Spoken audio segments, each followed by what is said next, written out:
नमस्कार दोस्तों, मैं रोशनलाल यादव आप सभी का मेरे इस YouTube चैनल रोशन ट्यूटोरियल पर हार्दिक स्वागत और अभिनंदन करता हूं। दोस्तों चलिए क्वेश्चंस की जो सीरीज हमने चला रखी है ब्लड रिलेशन की, उसी को ही आगे बढ़ाते हैं और देखते हैं कि किस किस तरीके से क्वेश्चंस फ्रेम होते हैं। ठीक है, दोनों ही लैंग्वेज में मैंने क्वेश्चन लिखे हैं, हिंदी और अंग्रेजी। क्वेश्चन है दोस्तों, X and Y are brothers. X और वाई भाई हैं। B is the daughter of A. B पुत्री है ए की। A is the wife of Y. A पत्नी है वाई की। ठीक है, तो what is the relation B to X. ठीक है, बी किस प्रकार संबंधित है एक्स से। ये देखिए थोड़ा क्या है कि लैंग्वेज को थोड़ा सा घुमाया गया है बस। ठीक है, बाकी बहुत आसान है क्वेश्चन। ठीक है, लैंग्वेज में थोड़ा सा इधर उधर कर दिया। जैसे वहां एक बोलता था कि बी ए की पुत्री है, इसने ऐसे बोल दिया बी पुत्री है ए की। ए वाई की पत्नी है, यहां पर बोला है ए पत्नी है वाई की, इस तरीके से। और ऑप्शन है हमारे डॉटर यानी पुत्री, और ऑप्शन नंबर बी है सिस्टर बहन। Option number C sister in law साली। और ऑप्शन नंबर जो डी है वो है नीस भतीजी। ठीक है, देखिए सिस्टर इन लॉ होती है साली और ब्रदर इन लॉ होता है साला। ये कुछ वर्ड हैं दोस्तों, आपको याद होने चाहिए। ठीक है, नहीं है तो आप कर लो। दूसरी बात यह है दोस्तों, अब हम आते हैं लैंग्वेज पर। देखिए दोस्तों, एक वर्ड चलता है एंड।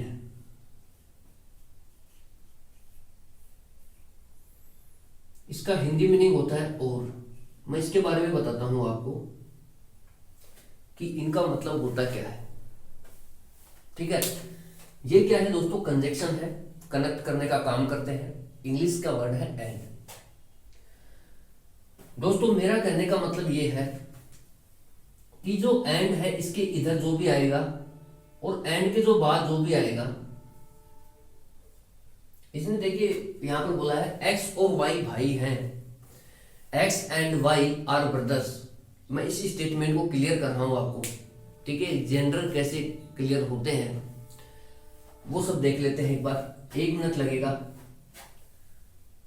दोस्तों जब भी आपको ये एंड वर्ड मिले ना, एंड या हिंदी में लिखा मिले और इस तरीके से, ठीक है, तो इसके पहले देखिए दोस्तों कुछ भी हो सकता है, जैसे A B C and D, इस तरीके से भी लगा सकता है एग्जामिनर, या फिर वो दो भी रख सकता है, ए एंड बी। इसके लिए एक अलग से कंजक्शन और होता है, बोथ, दो के केस में। वैसे भी बोल सकता था X and Y both are brothers, तो भी सही था। देखिए दो के लिए भी हम एंड का यूज कर लेते हैं और दो से ज्यादा हो उसके लिए भी हम एंड का यूज कर लेते हैं। ठीक है, पहली बात तो आप ये क्लियर रखें। दो के केस में स्पेसिफिक जो कंजक्शन है वो बोथ होता है दोस्तों। हम एंड मतलब जितने भी हैं अवेलेबल वो सब के सब आ जाते हैं, चाहे वो 2 हो, चाहे वो 3 हो, चाहे वो 4 हो, चाहे 10 हो। एंड में क्या है, सभी समा जाते हैं। ये एंड की खासियत होती है। और हिंदी में भी देखिए दोस्तों और आता है। अब इसके पहले चाहे वो ए बी सी इस प्रकार से करके दे, ए बी सी और डी, इसका मतलब है दोस्तों चारों, A B C and D, इसका मतलब है दोस्तों जितने भी है ना, ऑल, सभी सभी, ऑल 4 है ना, ऑल 4, इसका मतलब होगा ऑल 4, जितने भी हैं वो सब के सब। यहां पर 4 है वो तो चारों। अगर दोस्तों वो कहता है ए एंड बी, तो इसका मतलब होता है दोस्तों बोथ, दोनों। ठीक है, ए और बी का मतलब होगा दोनों। ठीक है, तो ये कुछ बातें थी दोस्तों जो आपको बतानी थी एंड को लेकर के, क्योंकि जब मैं इसको स्टेटमेंट लिखूंगा तब मैं कहूंगा कि X and Y are brothers, का मतलब है एक्स और वाई भाई हैं। तो जितने भी भाई हैं वो सब मेल होते हैं, और मेल के लिए हम पॉजिटिव साइन यूज करते हैं, और पॉजिटिव साइन को मैं दोनों पर लगाऊंगा, क्योंकि इसने साफ साफ बोल रखा है। तब आपको कंफ्यूजन में आएगा कि साहब वो तो एक्स और वाई दोनों पर आपने पॉजिटिव साइन क्यों यूज कर लिया, या तो एक्स पर करो या वाई पर करो, ठीक है। तो दोस्तों इसमें साफ साफ जेंडर क्लियर रहता है। जब भी एंड का यूज होगा इंग्लिश में और का यूज होगा हिंदी में, तो इसमें साफ साफ क्लियर रहता है कि जो भी है हमारे पास ए बी सी और डी हो, चाहे वो 4 हो, चाहे 10 हो, चाहे 2 हो, वो सब के सब सेम जेंडर में रहेंगे, ठीक है। वो मेल भी, अब वो कहता है कि भाई है तो मेल है तो पॉजिटिव साइन यूज करें दोनों पर, और अगर वो कहता है कि फीमेल है तो नेगेटिव साइन यूज करें। जितने भी हैं 2 3 4 जितने भी हैं सब पर उस तरीके से जो है जेंडर डिसाइड होता है, ठीक है। तो ये कुछ बातें थी जो बेसिक में आते हैं, ठीक है, वो बता दी आपको। और जब इंग्लिश पढ़ाएंगे दोस्तों, उम्मीद है करो आपकी मैं पढ़ाऊंगा आपको इंग्लिश, और मैं करा भी दूंगा यार। थोड़ा सा क्या है, समय का अभाव चल रहा है, बहुत सारे और काम होते हैं, ठीक है। नहीं तो मेरा टारगेट यही था कि यार कैसे भी करके एक बार मैथ, रीजनिंग और इंग्लिश को बहुत ही बढ़िया तरीके से डाल दिया जाए चैनल पर, ठीक है। अब देखते हैं कितना डल पाएगा कितना नहीं डल पाएगा, वो तो मुझे भी नहीं पता है, ठीक है। ये कुछ जो बेसिक मैंने आपको बताया। अब हम लेते हैं क्वेश्चन। एक्स और वाई क्या है दोस्तों, भाई है, बहुत सिंपल सी बात है। दोनों भाई हैं दोस्तों, तो जितने भी भाई बहन हैं उनका जो लेवल होता है वो हमारे बराबर रहता है। इस तरीके से हम उनको रिप्रेजेंट करते हैं, ठीक है। तो अब मैंने बताया कि एंड का यूज आपको बताया, और हिंदी में क्या बोलते हैं, और मतलब जितने भी हैं, 2 है तो 2, 3 है तो 3, 4 है तो 4, 5 है तो 5, 10 है तो 10, 1000 है तो 1000, सबका जो है वो सेम होगा।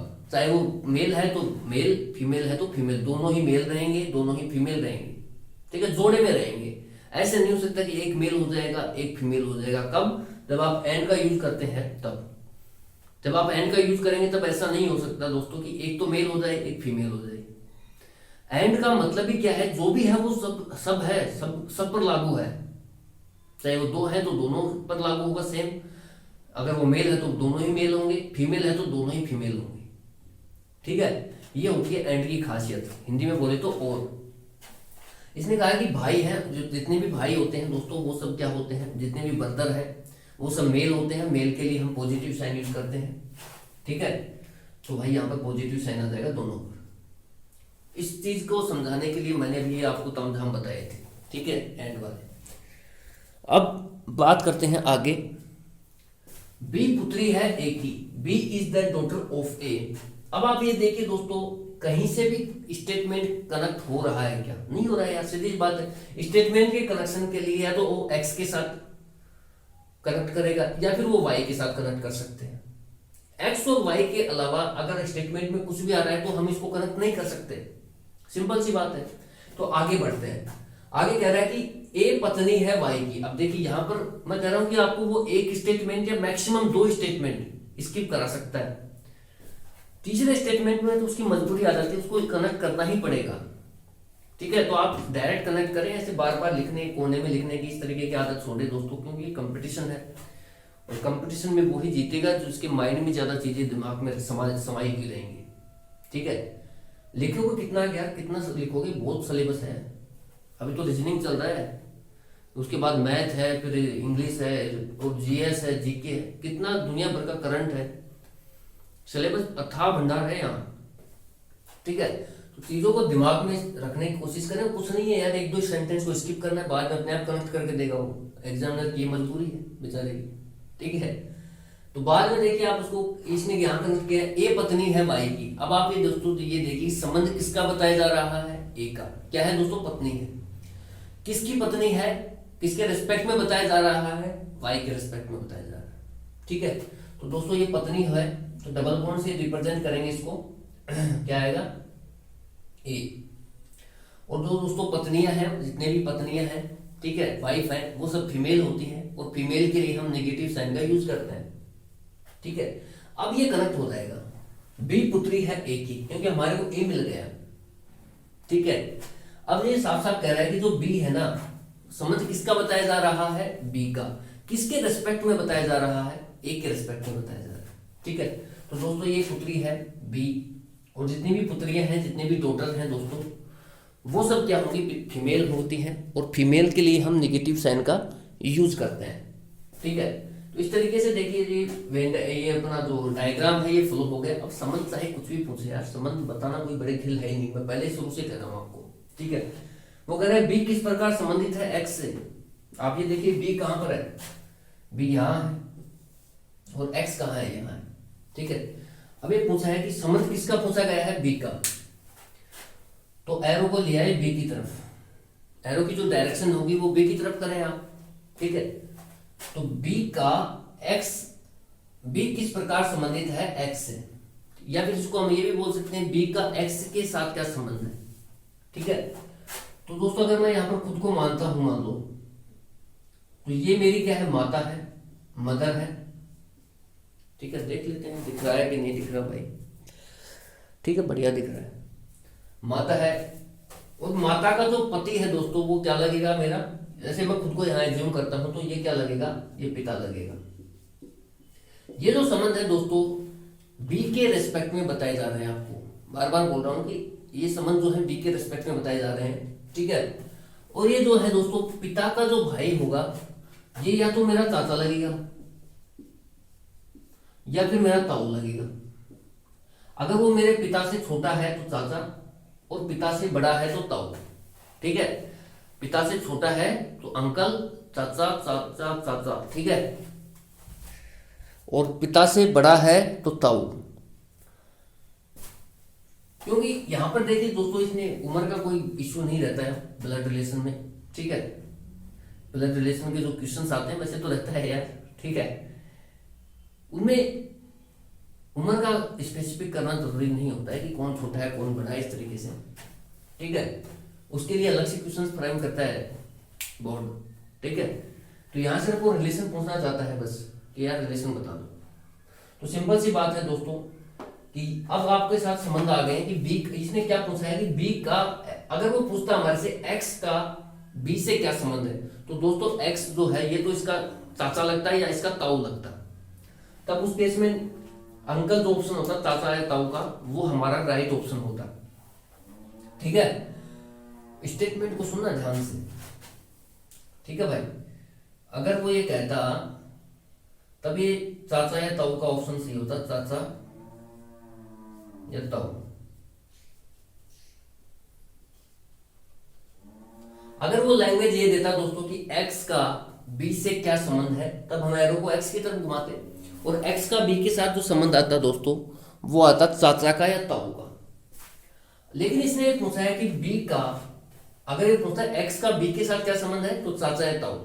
लेकिन इसने उल्टा पूछा, इसने पूछा क्या है कि b का x के साथ क्या संबंध है, तो b जो है दोस्तों इसका लगेगा भाई, स्त्रीलिंग है, फीमेल है। ठीक है, तो ये क्या लगेगी, इसकी भतीजी लगेगी, भतीजी, भतीजी, नीस। जो भी ऑप्शन नीस है दोस्तों वो हमारा इस क्वेश्चन की लैंग्वेज के हिसाब से राइट ऑप्शन है। ऑप्शन नंबर डी जो है नीस का, भतीजी का, NIECE, ये हमारा राइट ऑप्शन होगा दिए गए क्वेश्चन के हिसाब से। और इसमें देखते हैं क्या क्या क्वेश्चंस फ्रेम हो सकते हैं। और तो दोस्तों इसमें क्या हो सकता है, बस यही है। वो पूछ सकता है कि बी का वाई के साथ क्या संबंध है, तो दोस्तों बी का वाई के साथ क्या संबंध होगा, बी जो है वाई की क्या लग रही है, पुत्री, डॉटर। तो उसके इसमें पुत्री सही हो जाएगा, पुत्री आंसर हो जाएगा। बी का वाई के साथ क्या संबंध है, how is B related to Y, पुत्री, डॉटर। अगर वो हमसे ये पूछता है कि वाई का बी के साथ क्या संबंध है, तो पिता, फादर का, तब उस केस में ये उत्तर सही हो जाएगा। ठीक है, उसके अलावा अगर वो पूछता है कि एक्स का ए के साथ क्या संबंध है, तो इस केस में दोस्तों या तो देवर होगा या जेठ होगा। तो ये ऑप्शन जो है ये हमारा, अगर वो मालिक पिता से छोटा है तो देवर, पिता से बड़ा है तो जेठ। ठीक है, तो ये उत्तर जो होगा वो सही होगा कब, जब हमारे से पूछा जाए x का a के साथ क्या संबंध है, तब।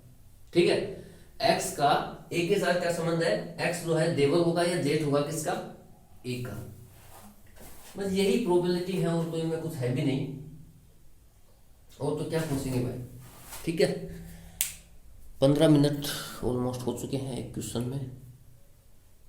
यार मैं खुद कोशिश करता हूँ कि कैसे भी करके क्वेश्चन को शॉर्ट किए जाएं, लेकिन एक्सप्लेनेशन इतनी हो जाती है कि मतलब मैं चाहता हूँ 6 से 7 मिनट में एक क्वेश्चन को बताया जाए, लेकिन अब देखिए 15-16 मिनट हो गए हैं क्वेश्चन में। ठीक है, चलो कोई नहीं, अभी दोस्तों इतना ही रखेंगे एक बार के लिए, और भी थोड़ा काम है बाहर, तो इन्हीं शब्दों के साथ आज के सेशन को विराम देते हैं।